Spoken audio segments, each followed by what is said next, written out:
Pada kesempatan kali ini, kita akan belajar mengenai teknik pengelolaan budidaya udang faname, khususnya manajemen pakan dan juga sampling. Kegiatan ini dilakukan di Balai Layanan Usaha Produksi Perikanan Budidaya Karawang. Kementerian Kelautan dan Perikanan telah menetapkan udang sebagai prioritas nomor 1 pengembangan komoditas budidaya. Udang faname adalah penyumbang terbesar dari segi produksi dan ekspor. Melalui media ini diharapkan dapat menjadi salah satu referensi sebagai upaya Dinas Perikanan Karawang meningkatkan pengetahuan dan keterampilan bagi pembudidaya skala kecil dan menengah mengenai pengelolaan budidaya udang faname untuk peningkatan produksi khususnya di Kabupaten Karawang.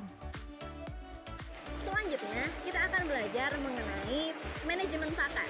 Seperti yang kita ketahui, pakan memiliki porsi terbesar dalam budidaya udang faname, sehingga pengelolaannya penting dilakukan. Metode perhitungan pakan yang tepat dan efisien bagi udang faname.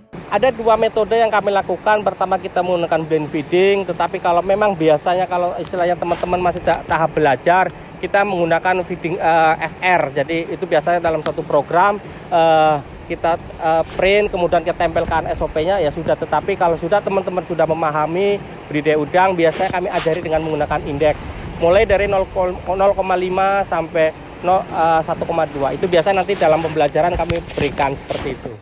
Campuran pakan untuk menunjang pertumbuhan dan memperbaiki sistem imun udang. Pencampuran pakan untuk seperti penambahan feed aditif, iya. Contoh kita menambahkan adanya bakteri, kemudian kita penambahan enzim untuk pertumbuhan agar dia lebih cepat. Kemudian penambahan feed aditif lain, contohnya kalau sekarang kami ada istilahnya penambahan yang istilahnya alamiah ya, istilah alamiah maksudnya tidak menggunakan bahan kimia, kita menggunakan bahan baku lokal seperti itu. Jadi dalam menghadapi hal-hal tertentu juga kita ada modifikasi yang lain.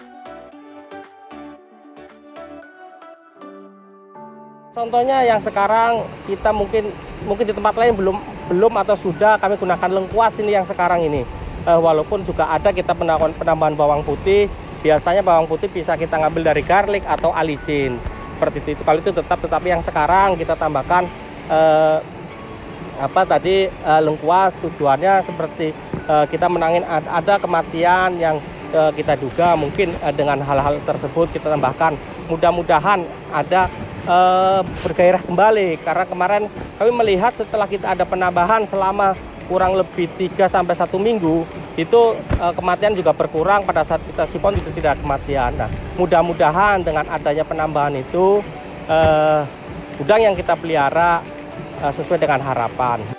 Manajemen pakan yang diberikan agar jumlah pakan terkontrol dan efisien. Kalau kita melihat dari pakan, kita pasti patokan kalau petambak kita hanya menggunakan anco. Kami hanya menggunakan anco. Manakala anco tidak habis, pasti akan kita potong. Kemudian pada saat nafsu makannya tinggi, biasa kita tambahkan, namun tidak setar-setar langsung kita tambahkan, tetapi kita harus diskusi dengan teman-teman yang lain. Apakah yang kita duga benar dan tidaknya seperti itu. Jadi supaya tidak jebol di pakan seperti itu. Kemudian kita melihat nanti di sampling pada saat kami per 10 hari, apakah ADG-nya kekejar enggak seperti itu. Selanjutnya kita akan belajar mengenai sampling udang faname. Hal ini bertujuan untuk mengetahui pertumbuhan serta efisiensi. Pentingnya dilakukan sampling pada udang budidaya. Betul, karena sampling itu hukumnya wajib ya, supaya kita mengetahui berat udang kita, kemudian pakan kita, sehingga semuanya dapat terkontrol. Walaupun udang di dalam air, tetapi minimal kita ada pendekatan di sana.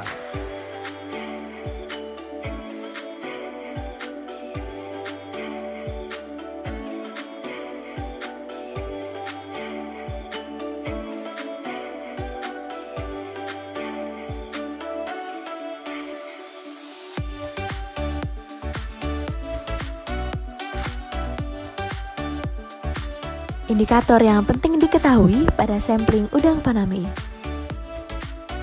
Indikatornya pertama adalah status kesehatan udang itu. Contoh, Kalau kita melihat udang, teman-teman kita melihat bahwa diangkat pada dianco, jangan sampai udangnya pada kram. Contoh 5-10 cm udang mulai kram, itu indikasi di sana itu kekurangan mikromineral. Kita perlu tambah inputan lain seperti itu. Contoh, kalau kami dengan hal-hal tersebut kita tambahkan KCl, kemudian mikromineral lain kita menggunakan azomit seperti itu. Jadi supaya tidak imbasnya biasanya kalau kram itu biasanya nanti arahnya ke mio seperti itu. Tapi kalau kita ada pencegahan dini, mendingan kita mencegah terlebih dahulu ketimbang kita menyembuhkan seperti itu. Ya. Baik, terima kasih Pak atas waktunya. Oke, sama-sama. Sampai jumpa. Sampai jumpa di lain waktu.